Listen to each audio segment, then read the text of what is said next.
Siz maktabni tugatdingiz yoki kollejni tugatdingiz. Endi oilangiz uchun, kelajagingiz uchun bitta sohani o'rganib ishlash vaqti keldi. Bekorga vaqtingizni o'tkazmang. Hozir sizni aynan eng kuchli paytingiz, eng muammolaringiz kam paytingiz. Bu paytda siz hunar o'rganing, bilim oling va bitta kasbni egallang. Agar juda ham uzoq vaqt bitta kasbni o'rganishga qiynalaman desangiz, hozirgi kundagi eng zamonaviy kasblarni o'rganing. 3 oy ichida, 2 oy ichida daromadga chiqsangiz bo'ladi.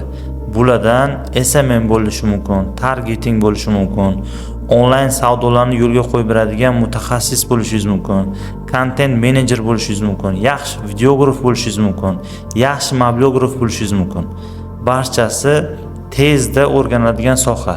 Lekin shuni eslaringizdan chiqarmanglar. Sohani boshlang'ich bilimlarini tez o'rganish mumkin, lekin tajribali xodim bo'lish uchun baribir ham yillar davomida mehnat qilishingizga to'g'ri keladi.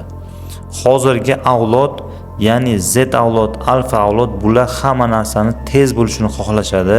Buning natijasida bitta sohada uzoq yil ishlashlari qiyin bo'ladi. Shuning uchun men sizlarga taklifim, zamonaviy kasblarni tezroq o'rganinglar. Sababi hozirgi kunda sun'iy intellekt tez rivojlanib boryapti va ko'pchilikni ertaga ishsiz qoldiradi.